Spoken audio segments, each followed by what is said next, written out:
For 40 years, my silence was the deepest room in our house. I thought it was empty. Until I found the courage to turn off a single light, and finally heard my own voice echo back. Good evening, my dears. Pull your chair a little closer. There's a chill in the air tonight that feels familiar. It's the chill of a house settling, of a long-held breath finally being released. I want to talk to you about light. Not the bright, noisy kind, but the quiet, waiting kind. The kind you leave on for someone. And what happens, who you become, when you finally, gently, turn it off. My dears, to understand the silence you must first understand the sound. And the sound of my life for 40 years was the soft solid click of that porch switch at exactly 6:30 each evening. The sound was a full stop at the end of the day's long sentence. It was a period. It meant the chapter of daylight was closed and the chapter of waiting had begun. I want you to picture the fixture itself because it mattered. It was a simple porcelain socket the color of old milk. It had a little brass pull chain that had broken off long before we moved in. The previous owners left it that way. We never fixed it. We used the wall switch just inside the front door. The paint around that switch was worn cleaner and smoother than anywhere else on the wall from the brush of my hand, my shoulder, my sleeve, 4 decades of reaching without looking. The bulb was always a 60-watt soft white. Not the harsh bright 100-watt that would light up the whole yard like a search party. Not the 40-watt that would struggle like a dying firefly. 60 watts. It was a modest light. A polite light. It said, I am here but I am not desperate. It cast a warm yellow circle on the painted floorboards of the porch, a circle that reached just to the top step but not onto the gravel path. It was a contained promise. It did not shout down the road. It simply held its space at our door. That was the light I chose. That was the light I believed in. When I flipped that switch, I was not just turning on a bulb. I was performing an incantation. I was weaving a spell of safety and expectation. My hand on the switch was a conductor's hand cueing the orchestra of our evening. The light was the first note. It meant I have swept the porch. I have checked the mail. I have made the supper. I have set the table for 2. I have done all the things a good wife does. The light was the final flourish on all that invisible work. It was the proof. If anyone ever drove by and saw that house with that golden eye open, they would know a woman like me was inside. A capable woman. A waiting woman. A woman who had done her duty. The light was my signature on the day. And what was I saying with that signature? The words hummed inside the filament. I am here. Your path is home. I am waiting. The road is long and dark, but this one spot is lit. This one spot is held for you. I have made a place in the world for your return. The light held all my loneliness and all my loyalty in its steady glow. It was a beacon, yes, but not a lighthouse for a ship lost at sea. It was a porch light for a man who knew the way. It assumed he was coming. It held a space for him in the universe. It said the world is not complete until you cross this threshold. Until you stomp your boots on this mat. Until you bring the outside in and let the door sigh shut behind you. The light was an altar and I was its keeper. He never heard the words, of course. To bend the light was a fact. A condition of the house, like running water or a solid roof. It was part of the checklist of home. When his headlights would finally swing into the driveway long after dark, that little circle of light on the porch would be swallowed by the glare of his truck. He would not see it. He would kill his engine and the darkness would rush back in, and for a moment the porch light would reclaim its territory. He would step into its circle. He would fumble with his keys. But he did not see the light. He saw by the light. There is a world of difference there. He used its illumination the way a man uses a step to climb. He did not thank the step. He did not consider its construction. He simply expected it to be there to hold his weight. For him, the click of the lock turning was the sound of home. Not the click of the light turning on.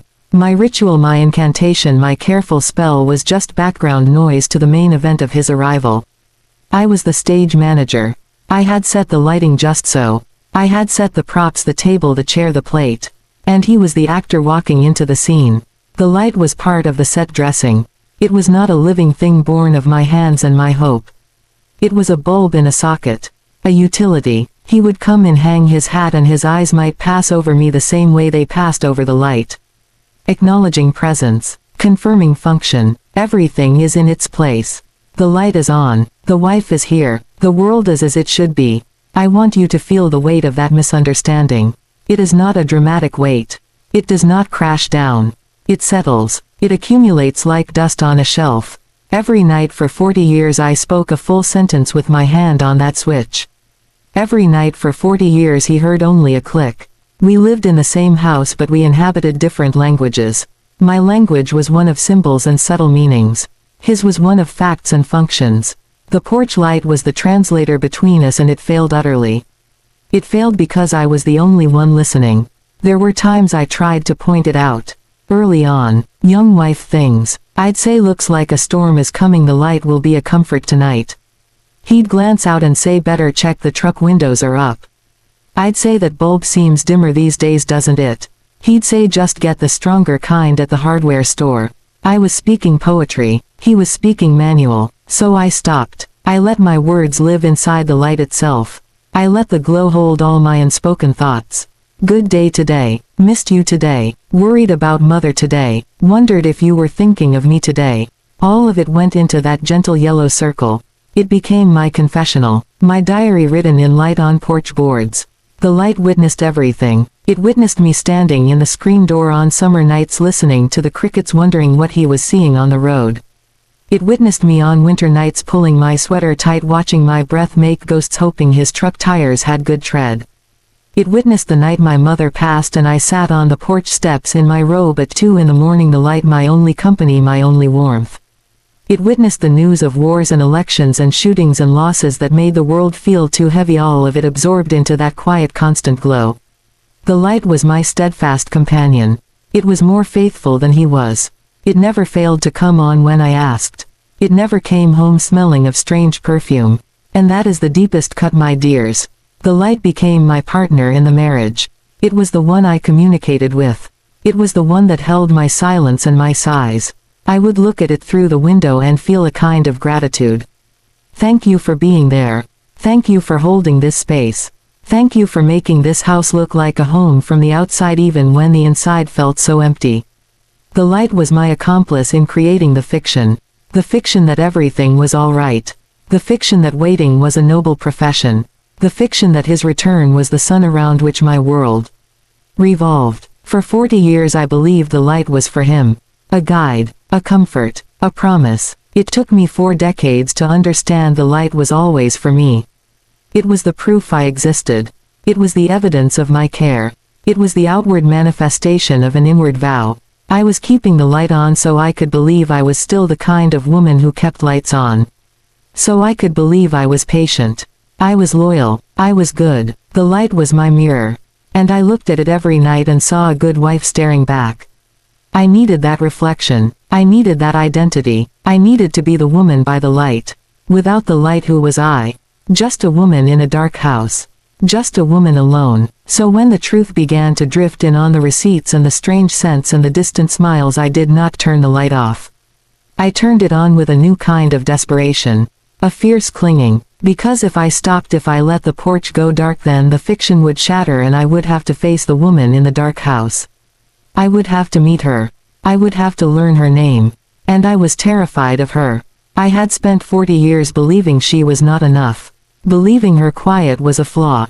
Believing her light was only valuable if it served someone else's journey home.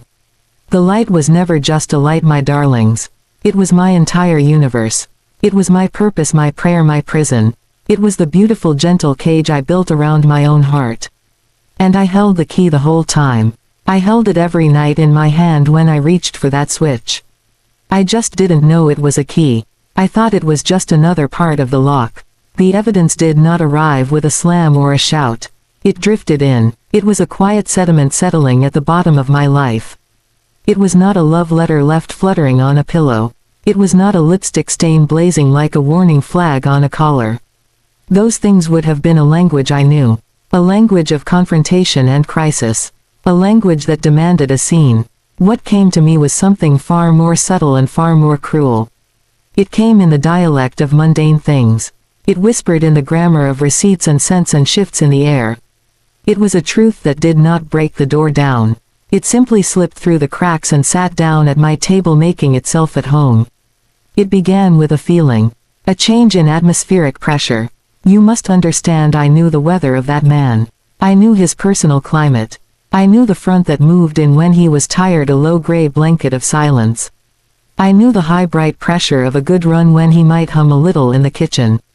I knew the gathering stillness before a mood would break. I was a student of his inner skies. And then one season the entire pattern shifted. There was a different quality to his silence. It was not the empty silence of a man who had nothing to say to me.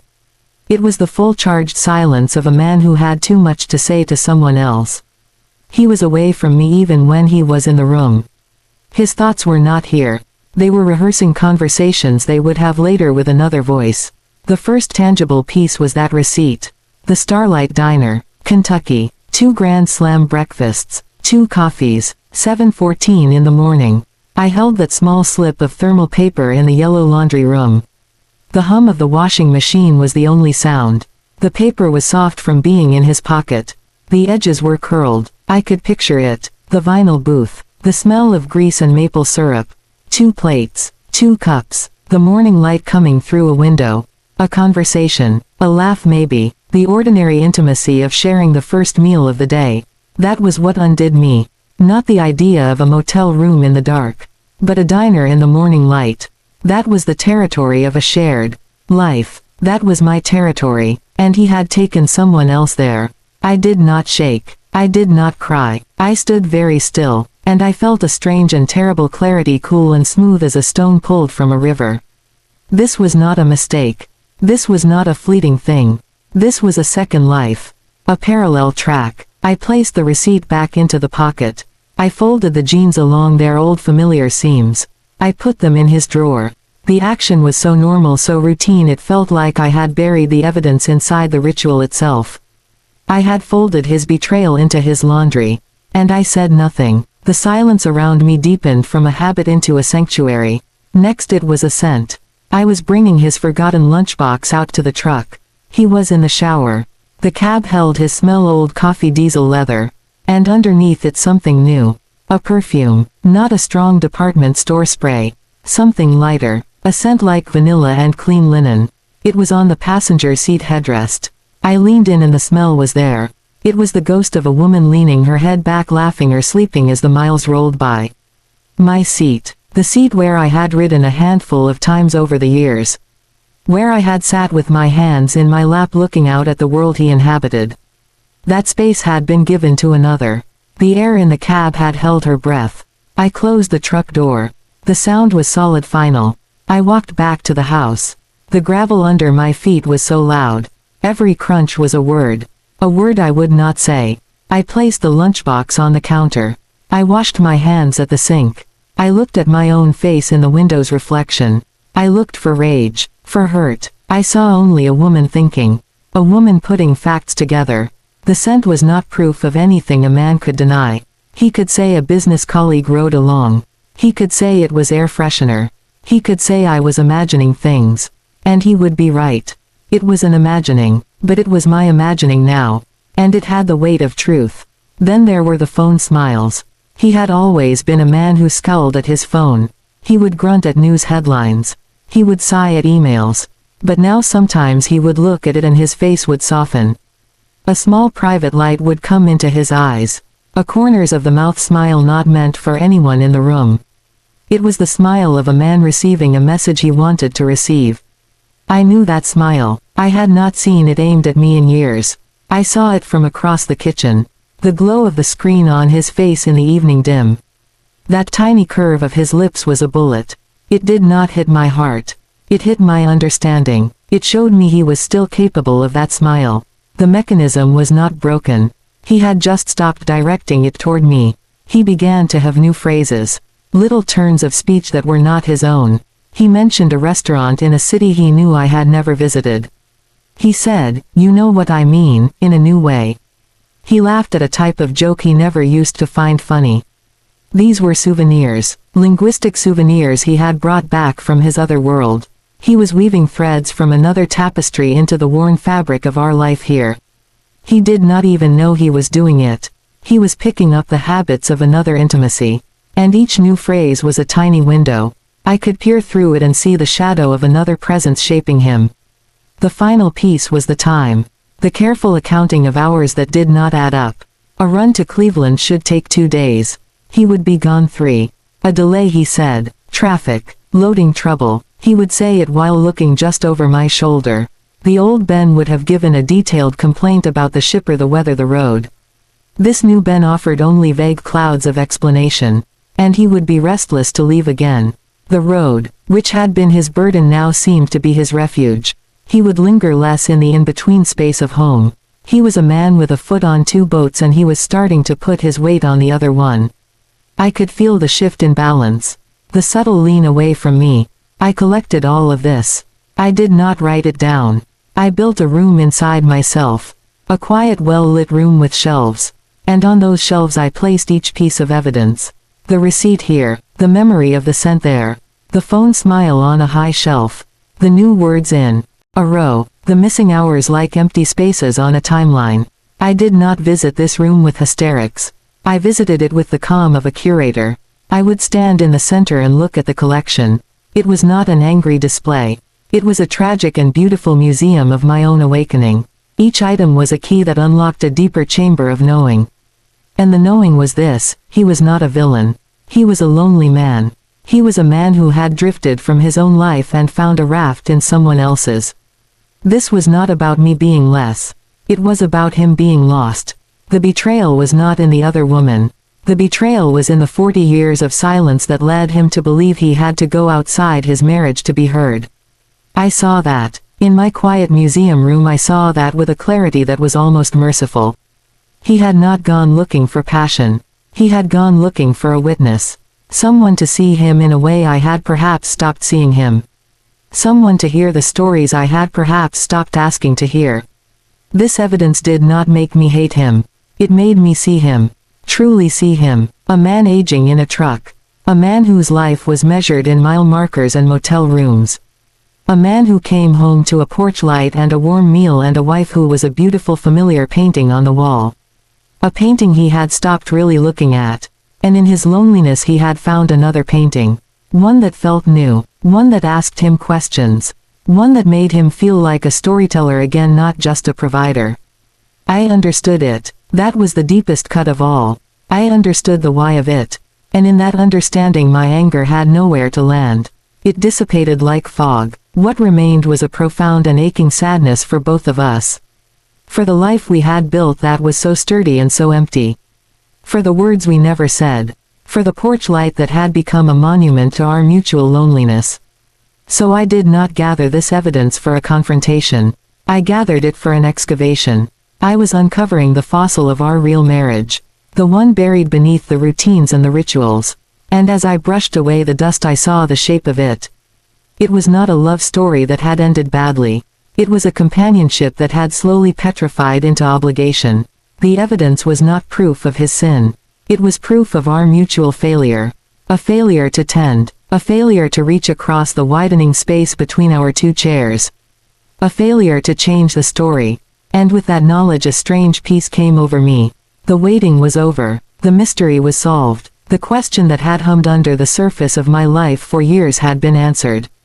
He was unfaithful. He had another life. The answer was almost a relief.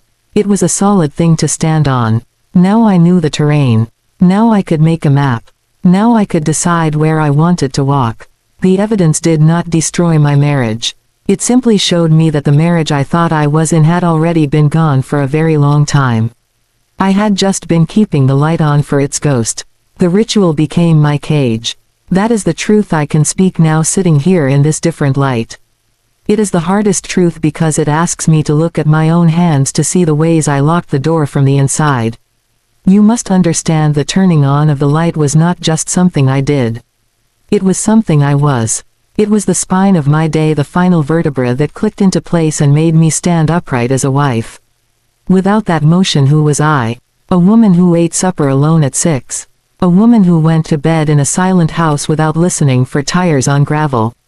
That woman was a stranger to me. She was frightening. She was free in a way that felt like falling. So I kept turning on the light.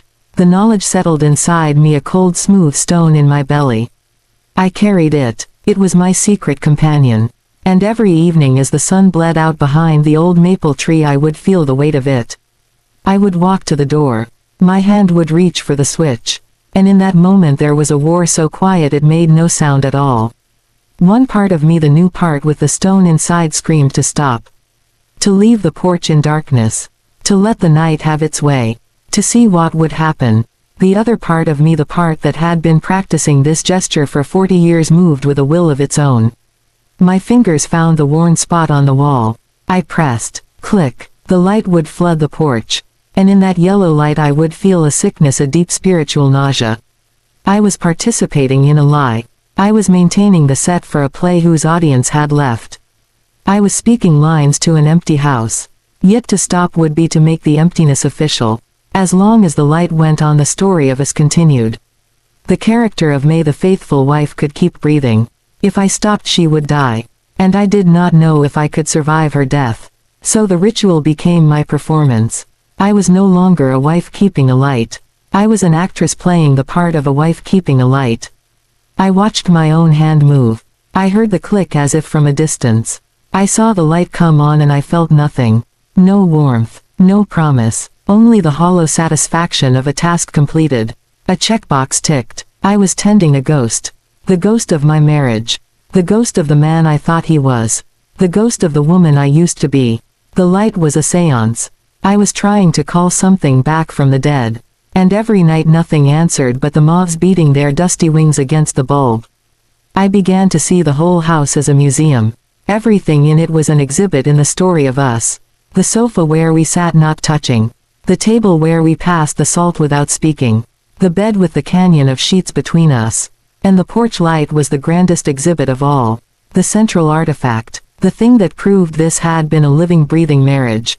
Look at the light, it said. Look how carefully it was maintained. Look how faithfully it shone. This was a home of love. See the proof. I was the curator of this museum. I dusted the exhibits. I kept the hours. I made sure the most important light was always on. And I was the only visitor. He lived here but he did not see the displays. He just lived around them. The cage was not made of the ritual itself. The cage was made of the question the ritual kept me from asking. The question was this: if I am not the keeper of this light, who am I? That question sat in the dark corner of every room. It was the shape behind the curtain. I was so terribly afraid of it. Because to answer it I would have to meet myself. The self that existed before the light. The girl who read poetry under the oak tree. The young woman who wanted to see the ocean.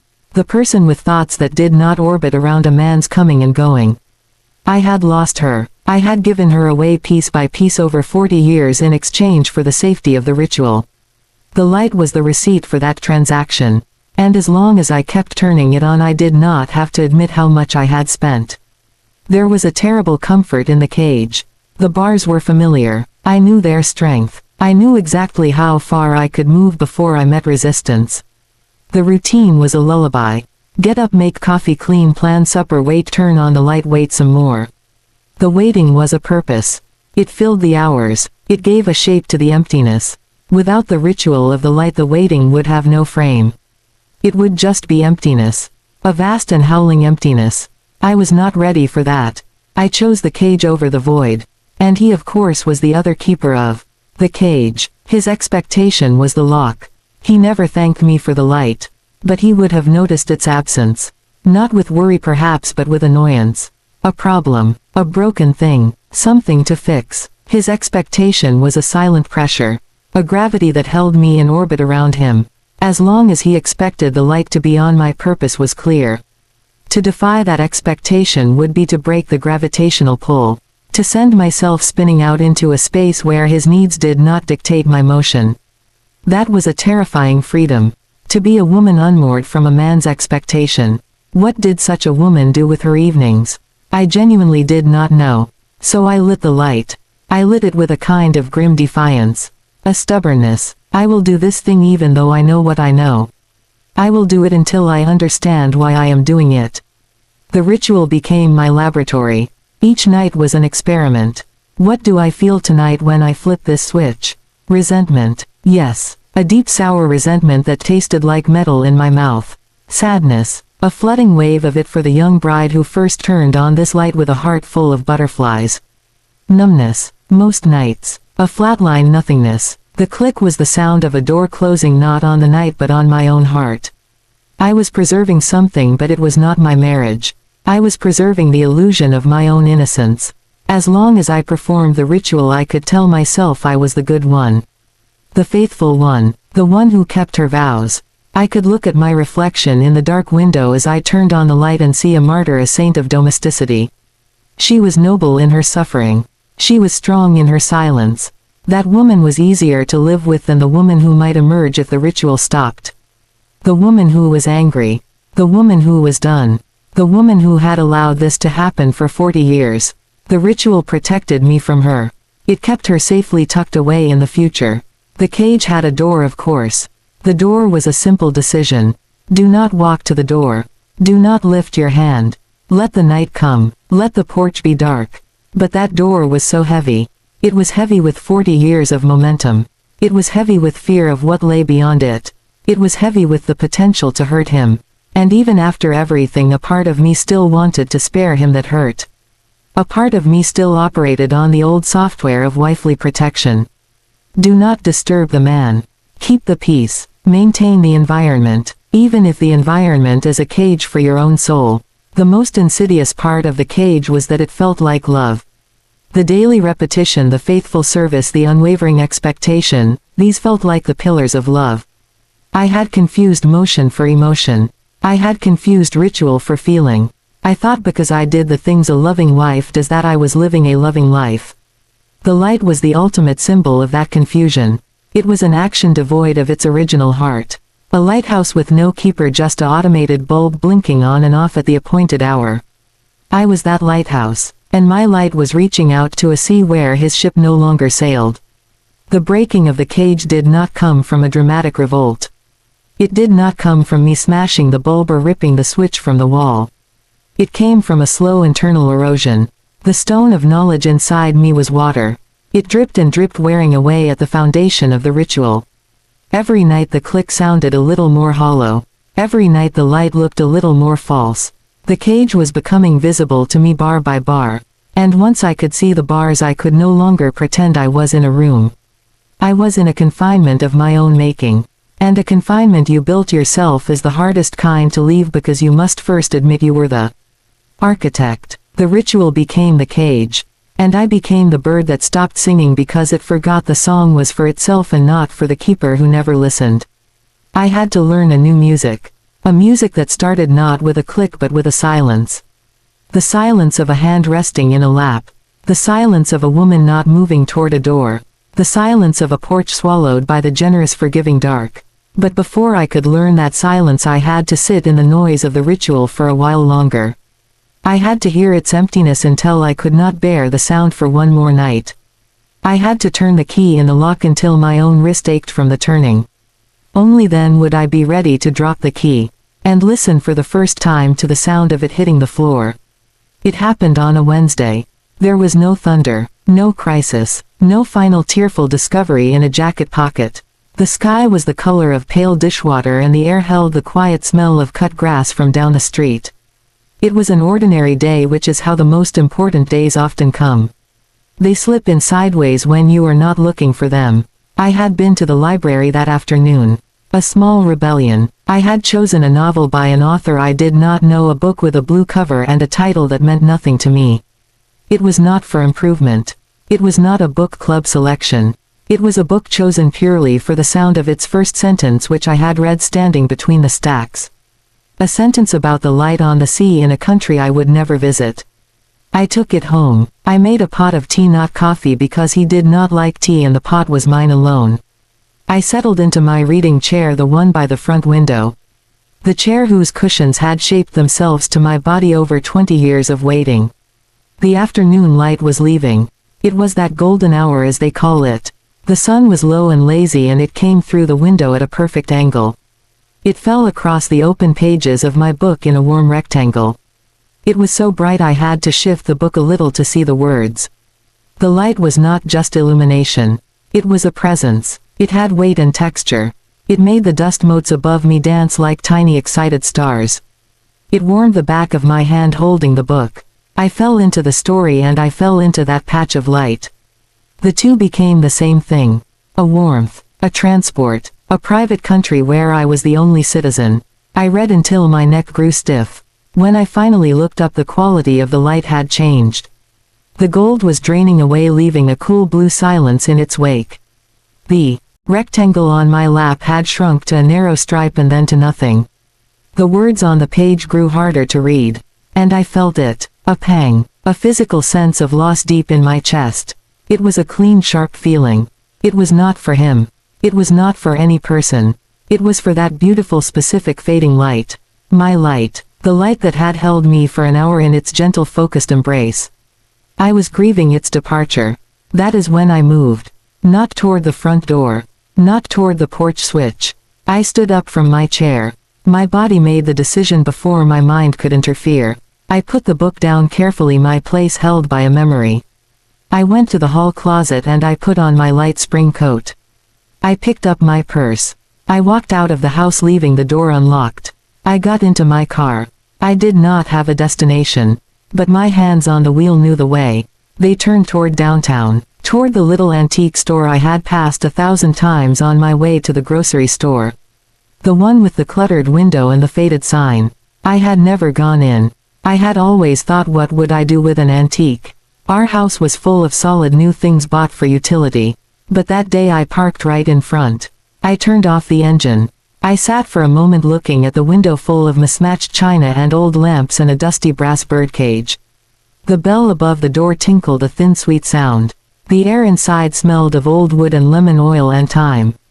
A woman about my age with kind eyes and gray hair in a braid looked up from behind a counter. She smiled but did not speak. She understood, a woman on a mission.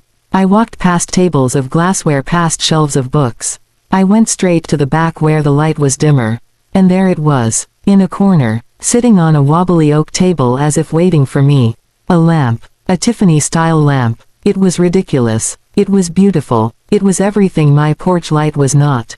Its base was bronze-shaped like a tree trunk. Its shade was stained glass in a dragonfly pattern. The glass was not bright, gaudy colors but subtle shades of amber and rose and deep green. It was a lamp for twilight. A lamp for stories. A lamp that served no purpose but beauty.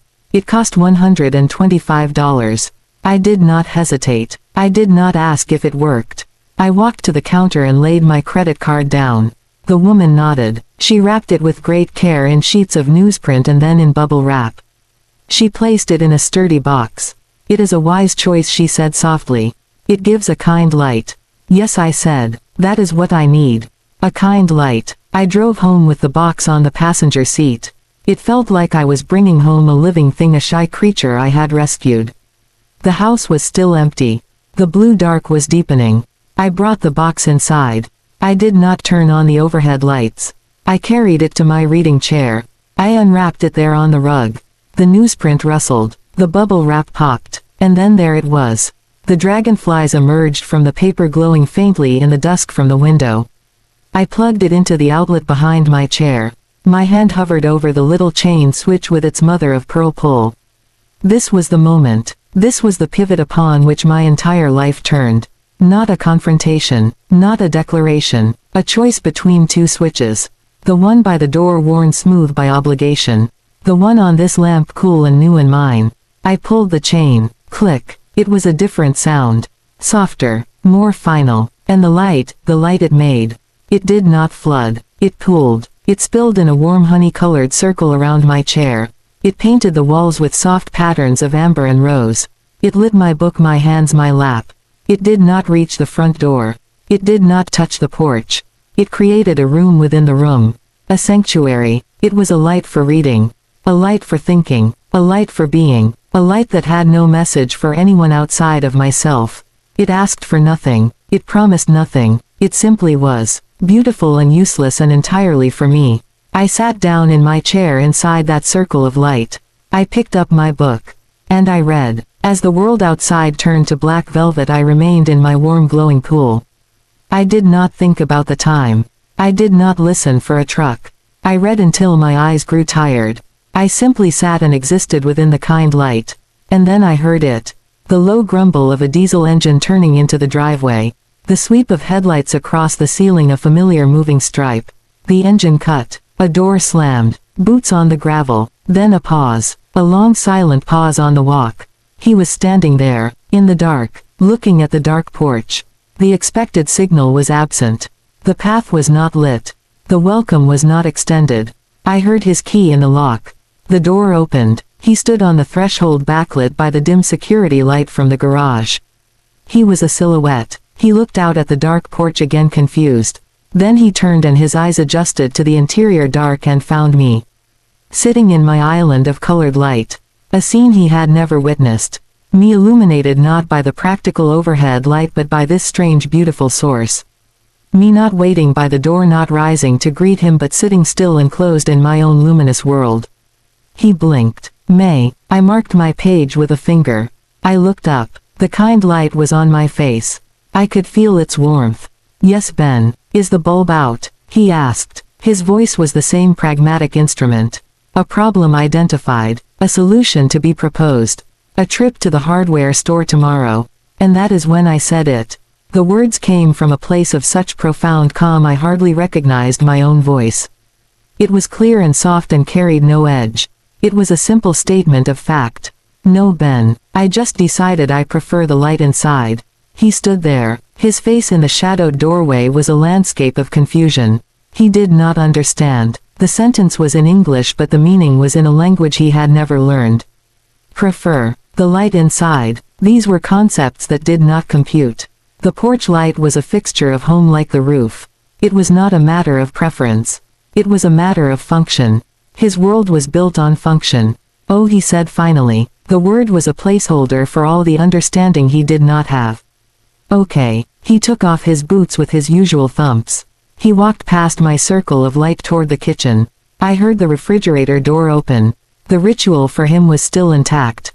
Supper, shower, bed. The absence of the porch light was a glitch, a minor anomaly. He would check the bulb tomorrow. He would fix it. But for me the universe had cracked open and then resealed itself in a new shape. I had not turned something off. I had turned something on. I had chosen a light for its beauty over a light for its function. I had chosen my own comfort over his expectation. I had stated a preference. A tiny sovereign declaration. I prefer the light inside. I sat for a long time after he went to bed. The dragonfly lamp glowed beside me. I looked at my hands in its light. They were the same hands that had turned the porch switch for 40 years. But they felt different. They felt like they belonged to me again. They had performed an act of creation, not maintenance. They had brought a new light into the world. The porch was dark. Let it be dark. Let the moths find another flame. Let the night have its space. My light was in here now. It was a small light. A gentle light. But it was mine. I had summoned it. I had paid for it. I had chosen it. And its circle on the floor around my chair was the first true home I had known in decades. It was not a waiting room. It was a kingdom. And I was finally its queen. The cage was still there but the door was open and I was no longer looking at the lock. I was looking at the patterns my new light made on the walls. And they were more beautiful than any view from a window I had ever seen. The power was not in a slammed door or a shouted accusation. The power was in a withheld gesture. For 40 years my hand moving to that switch was as reliable as the tide. It was a law of his physical world. Gravity existed. The sun rose. The porch light came on at dusk. These were the pillars upon which his concept of home rested. My silence was part of that architecture. It was the mortar between the bricks. Expected. Unnoticed. Necessary for the structure but invisible to the eye. When I stopped performing that gesture I did not remove a brick. I removed the mortar from a single crucial joint. And at first the structure did not tremble. It simply began to feel a draft. He stood on the walk that first night. I could feel his confusion through the door. It was a tangible thing, a cold shock in the air. His body had performed its own ritual 1,000 times. Park the truck. Kill the engine. Open the door. His eyes would lift and find the yellow circle on the porch. It was the first visual confirmation of return. A beacon that said the journey is over, you are here. That night his eyes lifted and found nothing. A void. A mouth of darkness where a warm grin of light should have been. His steps slowed. He paused. In that pause I heard the first creak of the foundation. His question was the purest distillation of our life together. Is the bulb out? A problem of mechanics. A failure of an object. His mind did not leap to my absence or my defiance or my weariness. It leapt to a burned-out filament. A faulty connection. A trip to the hardware store. He was a man who fixed things. He tightened loose hinges. He patched cracks in drywall. He replaced worn belts in the washing machine. The dark porch was a malfunction to be diagnosed and repaired. It did not occur to him that the system itself had been voluntarily disengaged. That the operator had stepped away from the controls. My answer was a stone dropped into the still pond of his understanding. I just decided I prefer the light inside. Decided. Prefer. Inside. These were words from a foreign language of selfhood. They were not words one applied to porch lights. Porch lights were not a matter of preference. They were a matter of security, of tradition, of wifely duty. A wife does not prefer. A wife provides. She provides a lit path, a warm meal, a clean house. Her preferences are for curtains or dinner menus, not for fundamental elements of the domestic contract. My statement did not compute. It was like telling him I had decided to prefer that the sun rise in the west. It was a quiet insanity. He said, "Oh." The sound was a placeholder for a cascade of failing logic. Okay. He accepted the data point, but he did not integrate it. He filed it under temporary anomaly. Maybe she is tired. Maybe she has a headache. Tomorrow the light will be on. The system will right itself. He walked past my circle of light toward the kitchen. He did not look at the lamp. He looked through it. It was an anomaly too, a strange pretty thing in his wife's corner. It did not concern him. It was not his light. It did not guide him home or mark his territory. It was hers, and things that were solely hers existed in a peripheral blur in his vision. He had never needed to focus there. The next evening I was in my chair earlier. The book was open in my lap. The dragonfly lamp was already glowing its kind light, holding the dusk at bay. I watched the window. I saw the last of the blue fade to black. I did not move. My body did not twitch with the old muscle memory. My hand lay still on the page. I listened to the house settle. I listened to my own breath. At 7 o'clock I heard it again. The growl of the truck. The headlights. The engine cut. This time the pause on the walk was longer. I could picture him standing there, head slightly tilted, staring at the dark porch. The malfunction was recurring. This was no longer a burned-out bulb. A burned-out bulb is a singular event. This was a pattern. He came to the door. He opened it. He looked at me again in my island of light. He did not ask about the bulb. He said, "It's dark out there." Yes, I said. "It is." He waited for more. An explanation. An apology. A woman's chatter about forgetting or being busy. I offered only agreement. "It is dark." A simple observation of fact. We stood there in a shared acknowledgement of the darkness. But my darkness was a choice. His was a condition. He shook his head a little, a faint irritated motion. He took off his boots. He did not mention the hardware store. On the third night the silence from the porch was a presence. It had weight. It was a third thing between us out there in the dark. He came in and he did not mention the dark at all. He said, "Your light is bright." He meant my lamp. He was squinting a little as if its gentle pool was a glare. "It's just right for reading," I said. He nodded. He went to the kitchen. But he was off balance. His routines were untouched. His supper was there. The house was clean. The laundry was done. Yet the cornerstone was missing. The one signal that had transcended words, the one constant that had outlasted moods and seasons and silent treatments, was absent. He was a sailor who had always navigated by a particular star. And now that star was gone. The other stars were there. The sky was still the sky. But his surest point of reference had vanished. He did not know how to name his disorientation, so he called it nothing. He began to try to fix it. Not by asking me, by doing. On the fourth day I came home from the grocery store and found a new bulb on the kitchen counter. A 2-pack of 60-watt soft white. He had bought them. A silent suggestion. A husband's solution placed in my territory. I left them there in their plastic blister pack. They sat by the fruit bowl for a week. A quiet monument to his confusion. Then he changed tactics. One evening as I sat reading, he walked to the front door. He reached his hand toward the switch. He was going to turn the porch light on himself. To restore the order. My voice stopped him. I did not raise it. I did not look up from my book. Please don't, Ben. His hand froze in midair. Please. I had said please. It was a request, not a command. But it was a request that denied him a fundamental husbandly right, to illuminate his own entrance. To control the environment of his homecoming. He turned and looked at me. Why? I find the darkness peaceful, I said. It is a true answer but not the whole truth. The whole truth was too vast to fit into that room. The whole truth was that I was reclaiming the night. I was allowing the natural dark to come to the door. I was no longer holding it at bay with the electric symbol of waiting.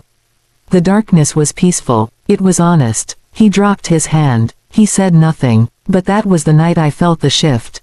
The night the withheld gesture became a tangible force in the room. It was no longer about a light. It was about jurisdiction. For 40 years the perimeter of the house, the interface between our world and the outside world, had been my domain. I managed it. I curtained it. I lit it. With a simple sustained inaction I had redrawn the boundary. I had moved my care inward. The porch was now outside the circle of my concern. It was just a porch. Let it be dark. He started. To come home earlier. Not much. 15 minutes. Then 30. As if by arriving before full dark he could avoid the confrontation with the unlit porch. He could pretend it was not happening. If he walked up the path in the last gray blue of twilight, the absence of the light was less pronounced. He was adjusting his behavior to my new boundary. He was navigating around the quiet crater I had left in his world. One night he stood in the living room after supper. He looked at my lamp. He really looked at it. What is that thing anyway? A lamp, I said. It's old looking. It is. Must have cost a pretty penny. It gives a kind light, Ben. He fell silent again. He was trying to understand the economy of it. Why spend money on a kind light when a bright light would do? Why choose a light for its kindness? The value system was feminine and elusive, and it frustrated him. It was like trying to grasp smoke. The final understanding did not come in a flash. It seeped into him. It was in the way he would glance at me in my chair as he passed. A new kind of looking. Not a glance of ownership or of habit. A glance of assessment, of recalculating. Who is this woman who prefers the light inside? Who finds darkness peaceful? Who says please don't and means it? The woman he knew would never spend money on a useless beautiful thing. The woman he knew would never let a porch go dark.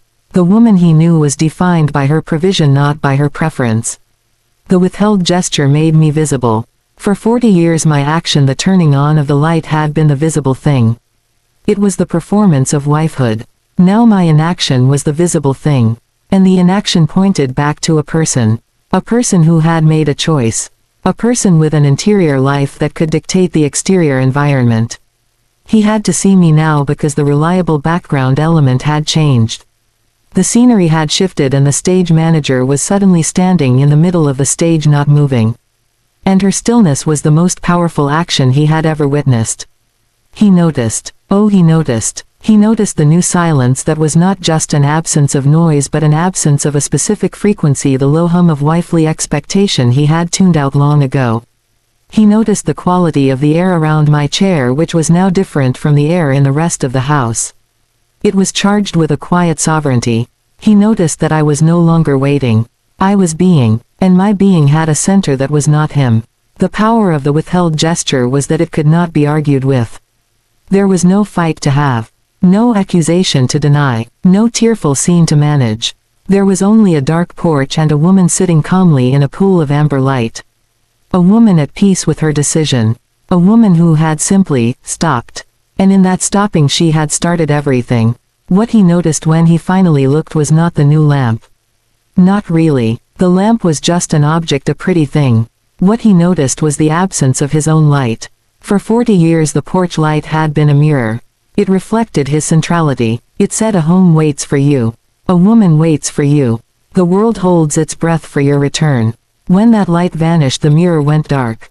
And in that darkness he was forced for the first time to see his own reflection, not in the light but in the lack of it. He saw a man coming home to a dark house. He saw a man whose beacon had gone out. He saw a man who was no longer the gravitational center of his own domestic universe. He did not notice the amber glow on my book. He noticed that my face was not turned toward the door. It was turned toward the pages. He did not notice the dragonfly patterns on the wall. He noticed that my body was angled away from the entrance toward the corner where my chair had always been but now seemed to have become a different country. He did not hear the silence of my reading. He heard the silence of my waiting, and realized it was gone.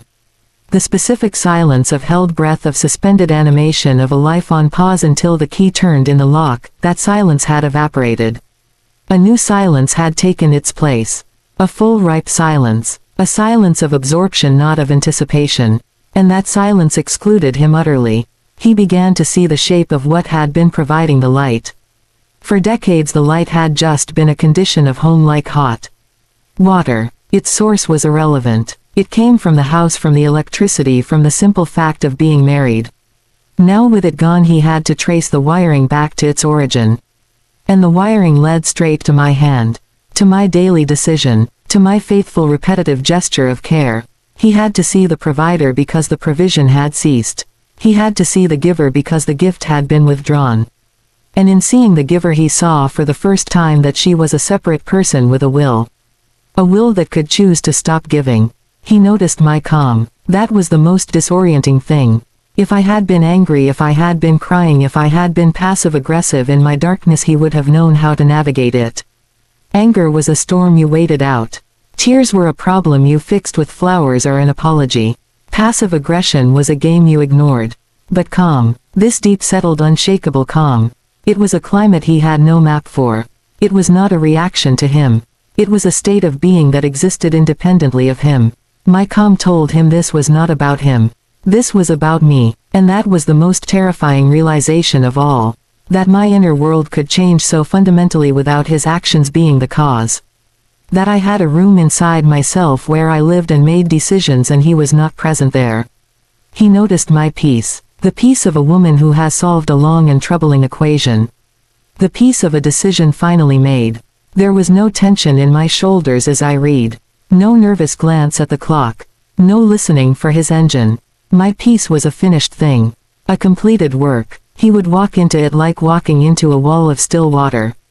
It would stop him. He would stand there in the living room and feel the absolute serenity of my presence, and it would feel like a judgment. A quiet, profound judgment that required no words. My peace said, I am all right without your light. I am better than all right. I am at peace. And if I am at peace without the ritual that defined us for 40 years, then what was the ritual for? What was it all for? He noticed that the heart of the home had moved. The heart was no longer the kitchen where his supper was kept warm. It was no longer the front door where his entrance was ceremonially lit. The heart was now in the corner by the window in the pool of amber light. It beat softly there beside a book and a cup of tea. And he was not the center of its rhythm. The heart was beating for itself. It was beating for the quiet joy of a story, for the warmth of a chosen light, for the simple act of breathing in and out without waiting. He would have to approach that heart as a visitor. He would have to step into its light as a guest might. And he did not know the password. He noticed my detachment. Not a cold detachment. A gentle one. The detachment of a curator who has finished cataloging the museum and is now admiring the empty space. I was detached from the outcome of his evenings. I was detached from his mood. I was detached from the old dance of his arrival and my response. If he was quiet, I did not probe. If he was irritable, I did not soothe.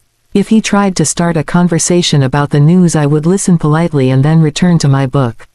My attention was no longer a resource automatically allocated to him. It was a resource I managed. And I was choosing to invest it elsewhere. He noticed that I had stopped keeping time for him.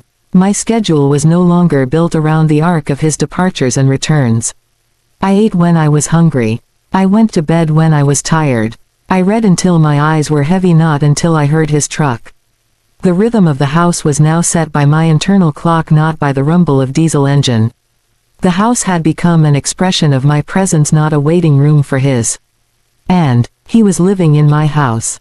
He was following my rhythm. He was the one adjusting. One night he broke. It was a small break. A hairline fracture in his composure. He had come and seen me reading, sat through supper in silence. Then as he was washing his plate at the sink he said to the window above it, his back to me, "Why won't you just turn the porch light on, May? It's a safety thing. It's what people do." His argument was practical, societal. It's what people do. He was appealing to the rule of normalcy. I looked up from my book. "I prefer the dark porch, Ben.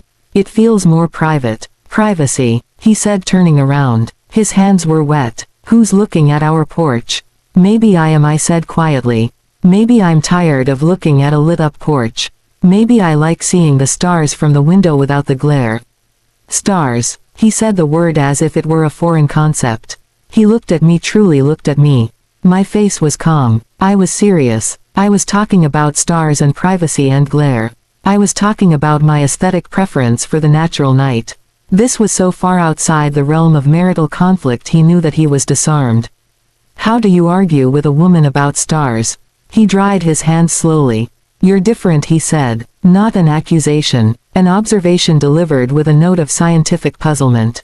"I am the same woman, Ben. I'm just finally in the room." He didn't understand that either. But he heard the finality in it. He heard that I was not becoming someone new. I was ceasing to pretend to be someone old. I was occupying the space I had always been in, but with the lights turned on inside me.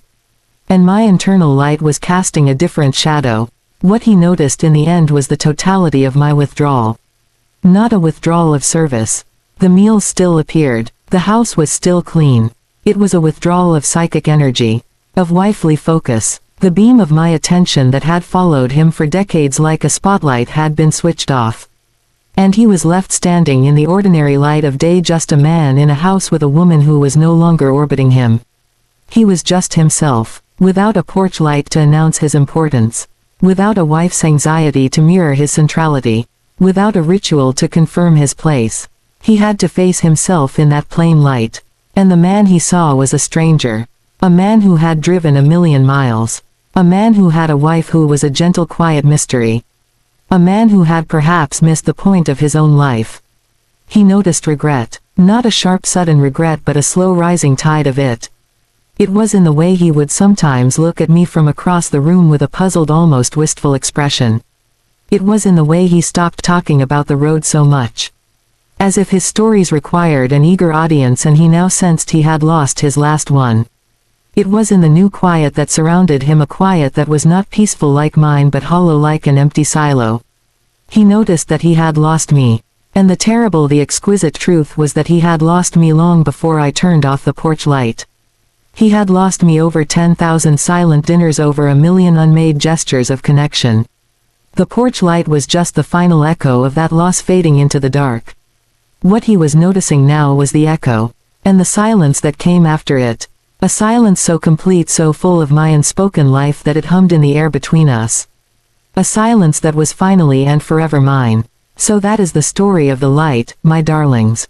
Not a story of a war, but of a quiet secession. Not a story of a battle fought, but of a border drawn. In the soft space between a porch and a front door, I found a country of my own. And I became its citizen. It was never about the bulb, you see. It was about the hand on the switch. It was about the will behind the hand. And one ordinary Wednesday, I learned that my will could choose a different beauty. A kinder light. He still lives here, in the house. We share the space like two quiet planets in a stable, distant orbit. The porch is dark. My lamp glows. We are civil. We are, in some strange new way, free. The cage was never him. The cage was the fear of what would happen if I stopped performing my part in the story we had written together. And when I finally stopped, the sky did not fall. The world did not end. The only thing that ended was the waiting. He notices me now, not as the woman who lights his way, but as the woman who sits in the amber light, reading. It is a different kind of seeing. It comes too late to rekindle what died of neglect. But it is not too late for me. It is not too late for my peace. And that is the final, gentle truth I want to leave you with tonight. Your power does not live in the noise you make for someone else. It lives in the quiet choice you make for yourself. It is in the simple act of redirecting your own light, away from illuminating a path for someone who is lost, and toward warming the space where you yourself sit. Look around your life, my dear ones. What is the porch light you are keeping on? Who is it for? And what might you see, what glorious, kind, and private light might you discover, if you gather your courage, and let the dark be dark? Let your own hand find the switch that turns on the light inside you. The one that makes the dust motes dance just for you. The one that turns the pages of your own story golden. It is never, ever too late to prefer the light inside. Good night. May you be gentle with yourselves. And may your inner light always be your truest guide.